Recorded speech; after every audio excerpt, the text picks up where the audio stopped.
Markets are again turning crazy, and you need to keep an eye on the macro because the macro right now is changing so quickly at a time when we have a lot of big institutions playing inside crypto. Look at the trading volume and the shift in that volume from Q2 of 2020 all the way up to Q2 of 2022. That's a huge change if you are looking at the general market. Say from 17 billion, it is right now when it is down, it's 170 billion. So that's like 10x more institutional money. That's like you're literally right now swimming with these whales and sharks because most likely they want to take your money, that 46 billion out there, even 4 billion in profit is what they really want.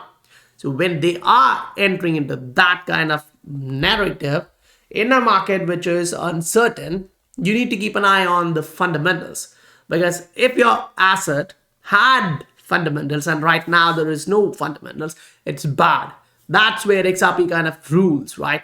You look at how things are evolving and getting new news, new partnership, new countries, new infrastructure. The plumbing for money is now great. But yes, this is a so bad time in the macro where we have seen like the UN, IMF, EU, and everyone is trying to call out Fed on, okay, slow down, buddy, slow down. But we'll literally have to see what Fed does as they approach the next hike cycle. So if they are going to do another 75, it's like, smoke you, I don't care, right? That kind of narrative is coming in. And on the side of Russia issue, we are seeing some kind of escalation. So this can be, different for you based on which side you stand for. But right now, markets does not like uncertainty. And macro uncertainty is increasing at a time when we already have the supply chain issue and all. So I repeat again, if your asset is way above the support, if your asset has a strong fundamental and it is building on top of that fundamental, it's fine. Because inside this market, you have a ton of assets and you also see institutions buying this and holding this. The first one was from Coinbase, showing you how much institutions are involved. And this one is from another country, Brazil, showing you how much institutions are trying to build up their portfolio. Because if they are buying, they're buying for the next 2 years, 3 years, 5 years. They're not buying for the next 2 months. So this market is here to stay and there is a lot of money to be made. But you need to know that being maniacally patient is super important. You need to be aggressively patient because patience is going to be hard, but that is the only step which is going to pay you in this market.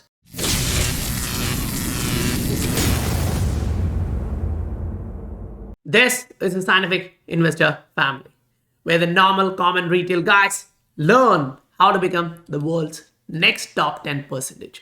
Right now, yes, technicals give you the idea of where we are headed when the macro news is so uncertain.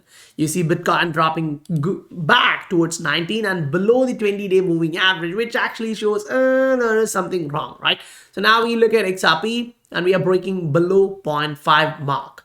That was kind of a short-term support, but now we are heading down. And you need to note this.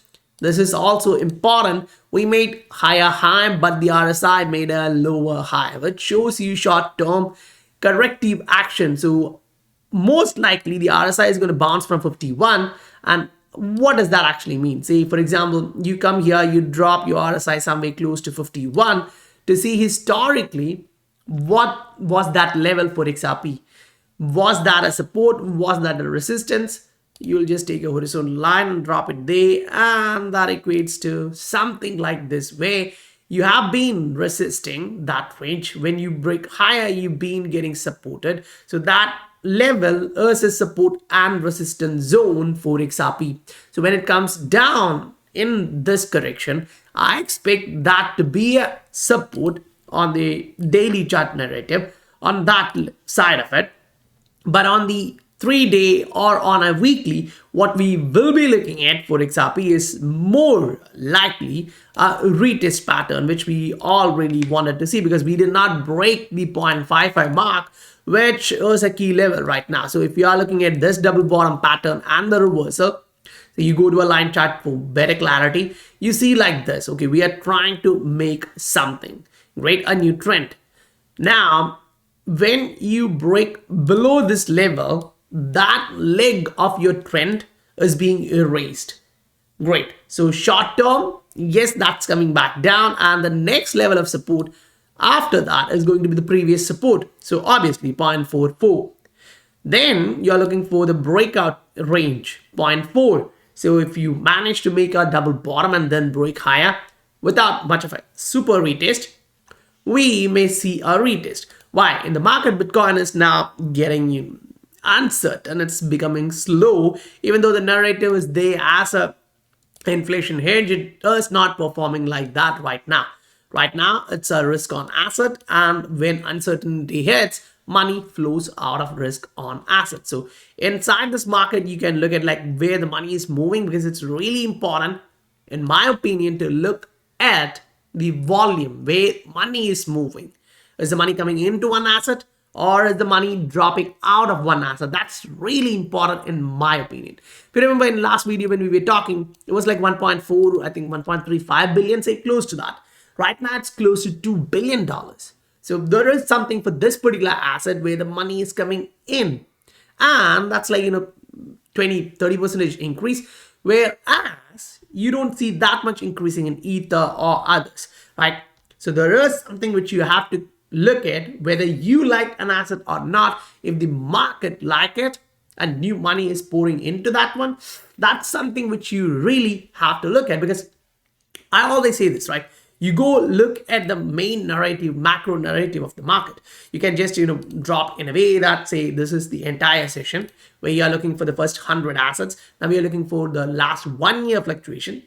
And you see XRP is 55% down. It is down 55%. But look at Bitcoin and Ether, where it is actually competing, the top position. That's what is important for XRP, not the others. I would say XRP should be at the top considering its fundamentals. Right now, in last 1 year, we have changed this situation, and everything happened in last 1 quarter, especially in last 1 month. So a monthly scenario, you are trending higher. Great. That's all good and all great for XRP. Now we are looking for, like, in that particular quarter, a lot of other assets also did better, right? So it's like, okay, you do see them starting to move higher. We had, calls on different assets, and some of them are really doing fine. And if you're looking at last 1 week, recent calls, there are others which are performing well. So literally it ends up when you buy, is that asset trending higher? If you are looking for next 3 months, 6 months. If you are ultimate long-term investor who's like 1 year, 2 year, 3 year, I don't care, then you mostly only focus on the fundamentals and where the price is. Because even if the fundamentals is super great and the price has just done a 10x, 50x, it's a risky place to be in, right? So in this similar situation, you are now looking at all of these different assets and asking that question to yourself. Say, for example, XRP, you come on a macro chart and you're looking like almost the bottom for XRP. And where are you right now? Ask the same question for Ether. The bottom was 85 to 220. Right now you are at 1,300, 1,250.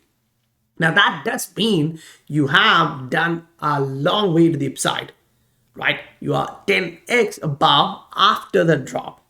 So your upside gets shortened. It gets cut and short. So now when you are looking at the macro in the strength side of things to understand how much more money is going to come in, you are literally looking for a change in the market. Now, that being said, when we actually go back to look at the fundamentals, say on a monthly, the double bottom is really strong. We really need a retest. But if you don't get a short-term retest, understand these are key levels. This is a monthly resistance in history. There's another monthly resistance support in history. And now it happens like, okay, somewhere in between, you made this one. Now you are reversing. So if you are zooming out to look at what the RSI suggests, it is still bullish as it is breaking higher. Because as you zoom a little bit in on the RSI, you are able to see that the price has broken higher from this range. Now that particular range has been acting as a trend where you are slowing down, but right now something is changing in the market. And when the market says something is changing, you all have to keep an eye on what's happening. Because sometimes the market does show a lot in terms of volatility, because dollar is kind of strong, it is volatile, it's doing all those crazy stuff, up down. But what we want to see is that getting rejected here, the previous high, before that you get rejected. That is so important. As dollar make a lower high and then drop is what we want, because we all know that yes, money is coming in. But institutions play for like 8 to 10 year market cycles, right? The business cycles. Retailers don't. Most of them, at least, don't have that much time on the hand. So what we are looking at right now is like, say, you already gone through a lot. March 2020 was the low for a lot of assets. Right now, it's been 2 years, 2.5 years. Say. Now you're looking for that 1 to 1.5 year where you are looking for a parabolic increase, not in all assets, but that's due in some of the assets, and that's what you have to focus on.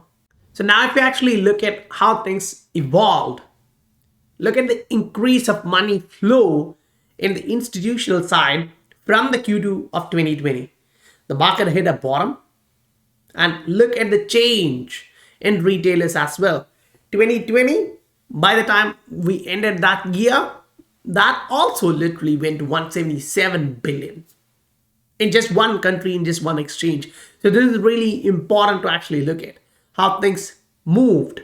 And in just 1 year, you had 10x more money coming in from just the retailers, and same from the institutions. So the money flow coming in was kind of in an equal ratio. And then you right now see that the institutions are 10x above where they started in this bottom, whereas retailers are not. You see that? That's like 3x more money in. That's good news. But looking at institutions, they are still heavy in this one. So when you trade, you need to understand right now, if you are entering an asset, will that be good for next 7 days, 10 days, 20 days?